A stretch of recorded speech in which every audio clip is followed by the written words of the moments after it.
Lock the hell in, guys. Gachiakuta is... Or at least, that's what some people want you to believe. Fuck it, I'm saying it, dude! I fell asleep twice watching Definitely shonen slop. This anime sucks! God couldn't even make it past half Mid the AF. episode. Setting is also ugly. Literal dumpster setting. Don't know what you fucking expected. No! The writing is terrible! They do things that make no sense, or use certain things that also just make no sense. What the fuck did this guy write? They just stare at each other and talk. Die Charaktere haben keine Tiefe und wie mit Drama umgegangen wird, ist eine Karikatur. Es ist geschrieben wie the fantasy eines edgy teenagers. Have you noticed that every new shonen is always controversial? Some people believe it's the most innovative masterpiece of all time. And again you hear whispers of the dreaded M word. Mid. And I mean, on one hand you have clips like this, but then you have this clip where the characters look like the Question from the Justice League. I, having high IQ, read the manga long before an anime adaptation was even announced. And when I saw incredible panels like these, it got me excited for what the show could look like. You see things like this, and this, and this, and then you take one look at the creator and realize, huh. Yeah, that checks out. You can feel so much of Kei Arana's personality and vibe in her art. Everything she draws has this grungy punk aesthetic to it. And she's even gone on record saying that she unintentionally draws her characters as shady-looking weirdos. You got big-ass hands, JoJo characters, bald grandmas. Everyone's kind of freaky. But if there's one thing you should know about Urana, is that she lives and dies by her love of Soul Eater, which is a show that came out before some of you were even born. Not only does she end up working for the creator of Soul Eater, but he even praised her as my rightful successor who has surpassed me. Hell, she loves Soul Eater so much that in a now deleted tweet where a user said, Soul Eater Mid, your manga mid, she replied saying, Soul Eater God. Your life is nothing. You serve zero purpose. You should kill. And she didn't even defend her own manga. But what I find most interesting is that Kei Arana herself said that since she was a child, she dreamed that Studio Bones would be the one to animate her manga. So the question is, how did they do? Well, to answer that, we need to dumpster dive straight into... In Not Berlin, there's a city divided into two sides by the Not Berlin Wall. The rich, who live lavish lifestyles and dispose of anything they deem trash, and the poor tribesfolk, who are forced to live on the literal edge of society with nothing but an endless abyss below. One of these tribesfolk being our main man, Rudo. I'm the trash man. I start eating garbage, and then I pick up the trash can, and Now, Rudo really likes trash. He's the type of guy to see a dumpster like it's a loot box in a video game. Ah, sweet. A 6-piece nugget, Gucci sweater, and affordable housing? Hey, what are you doing in my house? That makes me pretty grouchy, I'm gonna let you know right Hey, now. yo, I'm gonna shank you. I'm gonna shank you. No, bitch. That's where you spray paint penises and shoot up heroin. Now, Rudo is an outcast in society, not because of his trash addiction, but because his absentee father was a killer. The rich don't like him because he lives in an ACAB society, and the tribesfolk hate him because his dad increased police brutality. But not everything is bad for our boy Rudo. He's got a nice adoptive father who gave him a cool set of gloves and a bilingual girlfriend. No, not wee. So despite his tough situation, he's still got a pretty good life for himself. And you know when things are going good for the main character, nothing bad ever happens. Hey, Recto, you won't believe it. Recto! Recto! Rudo!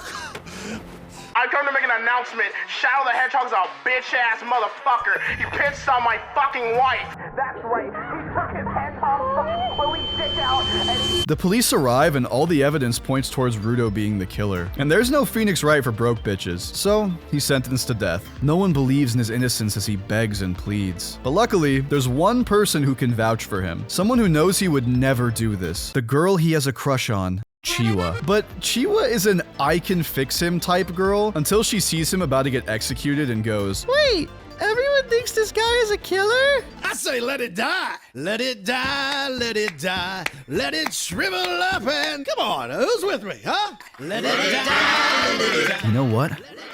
I would want revenge too. So they drop his goofy ass into the pit, and this is where Rudo finally snaps. All his life, he's been trying to prove that he's not a violent murderer like his father. But now he's like, fuck it, mask off. I'm on my Joker arc, baby. So you know how we throw all our trash into the ocean for turtles to eat? Well, these people throw their trash into a giant abyss filled with radioactive turtles. Actually, I lied. They look nothing like turtles. So now Rudo is in the middle of Chernobyl, fighting kaiju off nothing but pure hatred. The problem is his rad count is rapidly increasing. But luckily, Rudo gets saved by someone I am definitely not attracted to, Engine. And that means it's lore dump time. You see, Engine is a member of a group called the Cleaners, whose sole purpose is to kill trash beasts. Only someone who can imbue their energy into a cherished object can damage those monsters. These people are known as givers, and the objects are known as vital instruments. And some people got weird vital instruments. Like this dude has a binky, and this dude has got like a napkin or something. So there's gotta be someone out there doing wheelchair tricks or like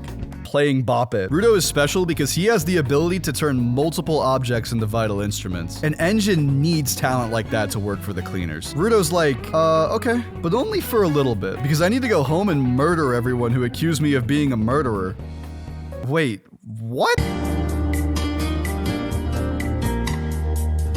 If it's not already apparent, Rudo is definitely not normal. Like 10 minutes ago, he just ate a dude's fingers. And that's exactly the kind of unhinged energy I want. I'm so tired of the same cornball golden retriever MC who's afraid of saying, "Ah, shucks, lest he be sent to HE double hockey sticks." Rudo, on the other hand, has the same energy as a rabid raccoon. Everything he says and does is very aggressive. And I like that he's torn between the pole of his selfish dark desires and doing the right thing. If you got betrayed in the most Shakespearean way possible, you would have mental issues too. And these issues make it hard for him to trust the Cleaners, who slowly start to become his weird family. But I do gotta be fair, Rudo is kind of a cornball sometimes. And I'll keep having fun until you're a bloody lump on the floor, shit biscuit.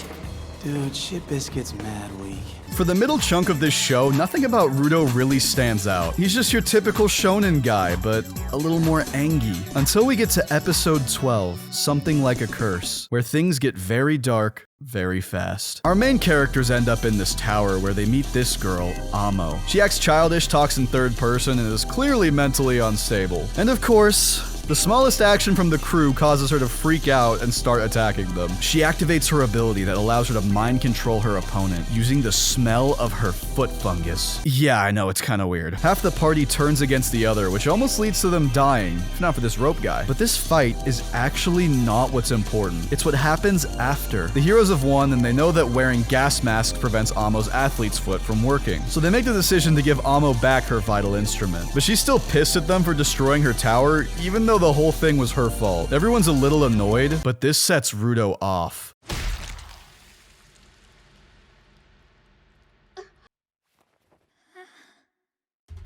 Anger isn't just one of his quirks. There is something seriously wrong with him. Engine snaps him out of it and has a strange talk with him. I'm just a piece of shit! I like hot chicks. Like, really hot chicks. And it seems like everything's gonna be a-okay, that it was all a minor hiccup. Rudo goes back to apologize to Amo, and she tells him everything about her life. And I need you to believe me when I tell you that this is one of the most disturbing backstories I have ever seen. Like, I don't think I can even tell you about it. I don't think I want to tell you about it. But during this backstory, she reveals details of how she saw the man that killed Rudo's dad. And after hearing all that, Rudo doesn't feel sympathy or pity. He immediately falls back into his hatred, plotting how he's gonna torture and kill the people who murdered his dad. But something Amo says stuns Rudo. They're the same. The only thing that fills the void in their hearts are their vital instruments. And this is the most emotional speech I've heard in anime since Subaru's speech in 2016. But she's lonely, and now she doesn't want to be lonely anymore. She wants to be with someone, wants to be wanted.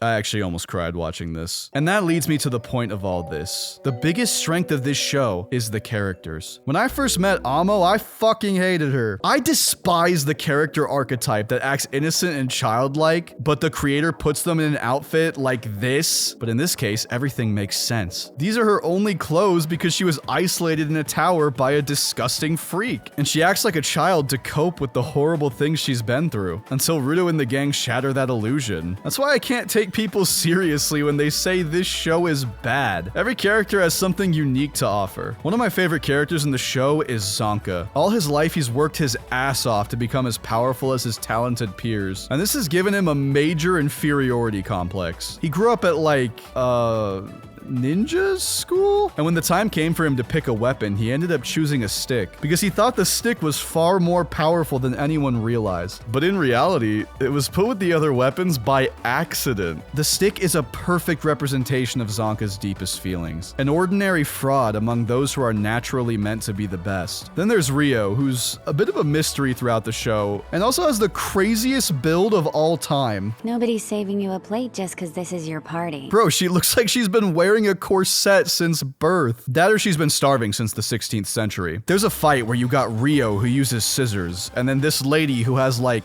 electric rock hair. And if you know anything about rock, paper, scissors, this goes about as well as you'd expect. But luckily, there's an obvious third option that Rio can choose to win.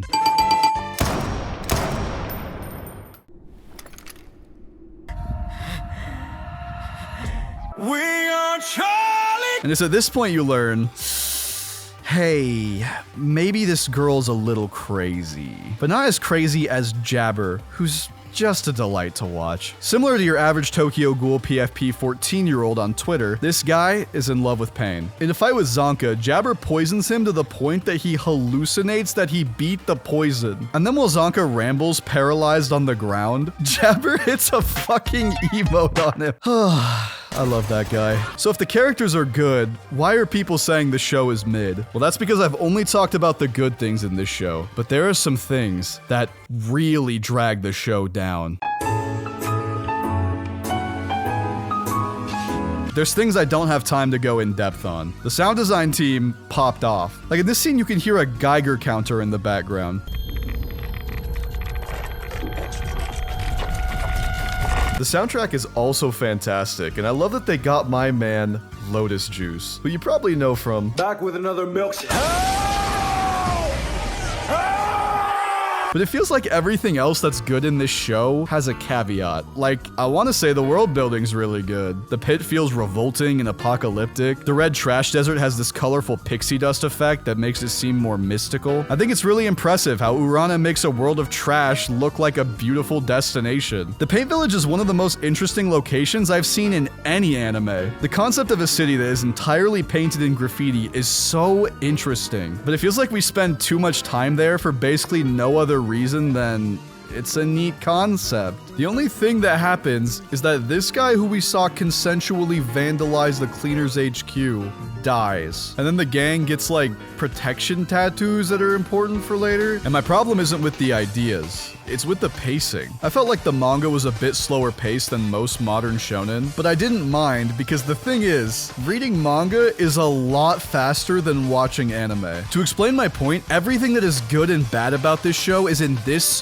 one fight. This is my favorite fight in the manga, and for the most part, it's animated incredibly well. But then halfway through the fight, we cut to the background and it's like, oh, okay, I get it. This shows that they're just going at it for a while. Okay, we're still going. Okay, any second now. Alright, I get it! Maybe I've just advanced from ADHD to 84K, but it feels like the animators gave up. I mean, look, I can literally do the same thing. Now, let me ask you guys a question. Do you know how long this scene is in the manga? 1 panel. And I know that manga and anime have different pacing, but what drives me insane is that we see the same visual used really well earlier in the same fight. If this was something that happened once or twice, it wouldn't be a big deal. But these moments happen just often enough that it slows the whole show down. I don't know, maybe I'm just spoiled because this is the last anime I watched. It feels like I went from cocaine to caffeine. Also, speaking of Chainsaw Man, I noticed this voice clip in both soundtracks. I called time out! At least quit! I don't know why that tickles my brain. If any of you know what this is, please let me know. There's also a lot of cliches in this show, and I don't think they were all handled particularly well. Like, the climax of the show has the villain asking Rudo to join him, and together they will get his revenge. And all Rudo has to do is abandon his new so-called friends. But Rudo is like, dude, we're in anime. The power of friendship is fucking busted. Everything about the show ranges from decent to great, but it doesn't have any one thing where it stands above other shonen. It really is the jack of all trades, master of none. And I'm not even saying that's a bad thing. The show isn't perfect, but there are so many scenes that have incredible animation, captivating storytelling, and creative shit I've never seen before. Which takes me back to the entire point of this video. Is Gachiakuta Mid? You know what? Yeah. But I think that's a good thing. This was easily one of the best shows to come out this year, and despite my problems with the show, it set up a lot of interesting plot threads that I'm excited to see in season 2. I think the quality of anime has gotten so good that people don't realize how spoiled we've become. And every opinion about anime nowadays is the most politically charged verbal assault between the glazers and the haters. You'll have these animation experts come out of the woodworks to complain because the show doesn't look like the new Demon Slayer movie. But when I watch this show, it forced me to take a step back and appreciate it for what it is. A great show with some flawed moments. So I'm giving Gachiakuta Season 1 a 7.5 out of 10. And for those of you who are upset by anything I've said today, just remember, it's that, one man's trash is another man's treasure? Until next time.